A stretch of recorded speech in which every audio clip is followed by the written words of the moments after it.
This is DRF Race of the Day.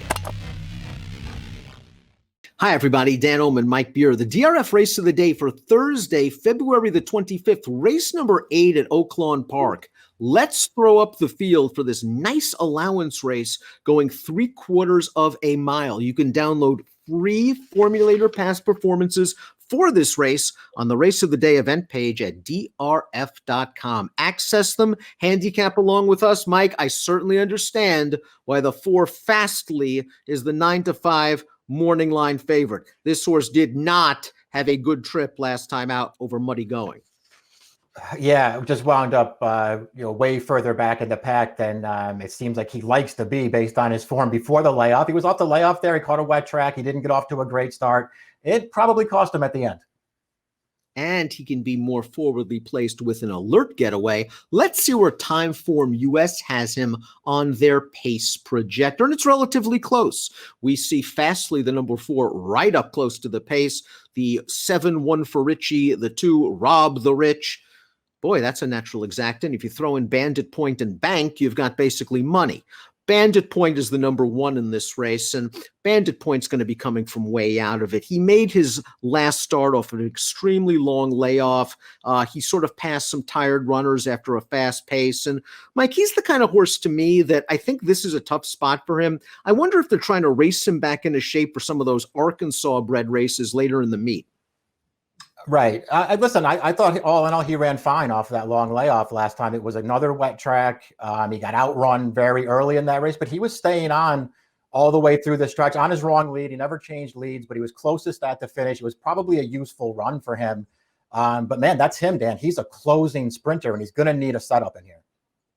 So right next to Bandit Point is Rob the Rich, and Rob the Rich is coming out of a condition claiming race over sloppy going at Churchill Downs. The third finisher from that race did come back to win with an 82 Beyer speed figure at the non-winners of one other than level at the fairgrounds. This horse is going to show speed in this spot, and I would not be surprised if he makes the lead. Yeah, he does have speed from an inside post, so maybe they'll just try to gun it and see what he can do in here. He's pretty tough to take on form, Dan. His last 2 races aren't against, this kind of quality, I don't think, and he wasn't good enough. The only time he won a race when he was able to shake loose early, it feels like he can't shake loose in here. Bank is a well-bred son of Bernardini, going out for top connections, and he won his last start, the race we're going to see right now. The problem is, this last race came way back on May the 2nd. It's a long, long layoff for Bank, but I like the way Bank won his maiden, albeit as the 15-10 favorite. Solid enough performance. He's going to have to be sharp off the bench. Yeah, he is. It's more game than anything else to get this maiden win, Dan, but he does get it done over a horse on the lead who's really not stopping. So maybe you want to give him a little extra credit. He has to improve to beat this field. He's a short price on the morning line. And I got to be honest, I don't love Asmussen off of long layoffs like this.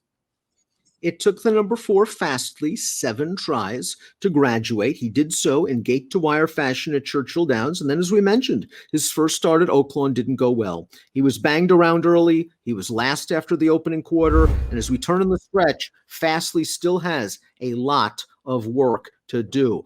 A lot of work to do. And I think it's a very good sign that Fastly makes a big, strong late run to finish second in this race.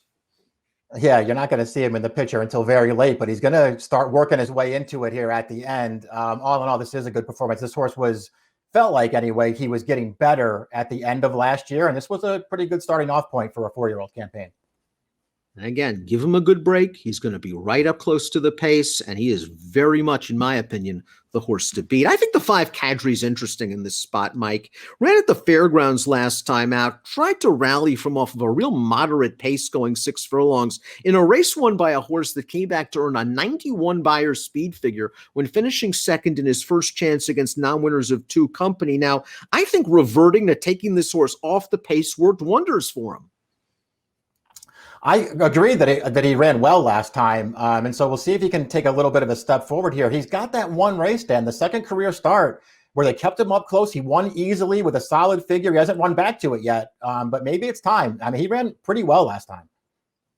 Thomas Shelby is going to be stepping up in class, but he's also adding blinkers for a high percentage trainer in Robertino Diodoro. The son of Curlin made his seasonal debut for a $50,000 tag in the race we're going to see right now. And Thomas Shelby had a little bit of traffic issues turning into the stretch here. We're going to see him. He's going to try to get his way to the outside here, and he finally does, and he's finally going to get clear, and he's going to get up to finish third. I still have some class issues with Thomas Shelby. We remember him from when he was running for 14,000 at Saratoga. He has improved a lot since then, however, and maybe the blinkers can get him into the race a little earlier. Yeah, I mean, I guess he's the horse you could go either way on. I know he got a figure when he won that race at Saratoga last summer. Again, I don't love that race. I don't love that field. And he won pretty easily. Since then, I don't know. I'm not thrilled with his races. He ran fine last time. Traffic, quarter pole, the short comment says, I guess I agree, but I didn't feel like it cost him anything. Perhaps the 7-1 for Richie's best asset is his affinity for Oaklawn Park. He has 3 wins here, and he just seems to raise his game.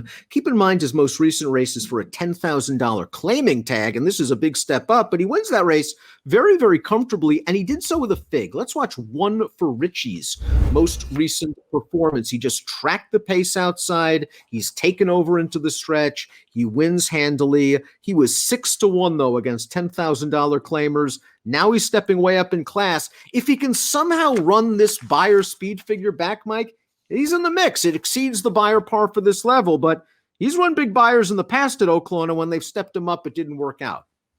Yeah, that's the real question with him, because you could kind of go either way on him. And I'll tell you what, Dan, he's 15-1 on the morning line.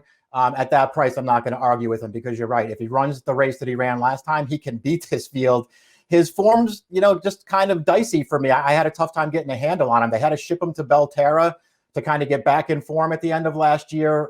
He was nowhere at Hawthorne after that, and they had to drop him in for 10 last time to get another win out of him. Number 8, Abundant, completes the field. We'll throw up our top selections for this race. As we talk about Abundant, your top selection. Abundant was a winner at Churchill Downs 2 starts back. I like the way he won that race. He won with a good figure. He was sold at Keeneland November after that race for $75,000. And in his first race back, Mike, he just got a muddy track. And I don't think he liked that at all, breaking from the inside post. So now he goes from in to out with a race under his belt, and he just seems like he has a lot of upside. Yeah, those are all the reasons that I liked him. I thought he ran pretty well breaking his maiden. That was also, it's a 7.5 furlong race, so it can be tricky, but that was a pretty fast pace. And he was up there the entire way. Off the layoff last time, as you mentioned, a muddy track. He's down on the rail the entire way, chasing in behind horses. He made it down to about mid-stretch, and then you could just see him get tired, and he gave it up late, but he actually did a little bit of running last time. And that's the race where obviously Fastly came from way out of it to get a piece. 6-1 on the morning line for Abundant. 1 for Richie's 15-1. Not sure I'll get 15, but I do think I'll get at least 8 on a horse taking such a significant step up in class. And I'm just going on the fact that we're getting a price on a horse that's run a couple of very fast races at Oaklawn Park. And if you believe the pace projector, he could be sitting third off the speeds with first run on the closers. So I'll give him one chance to replicate his last race. 7-6-4-5 for me, 8-4-1-6 for Mike for the Thursday DRF race of the day at Oaklawn Park. Good luck.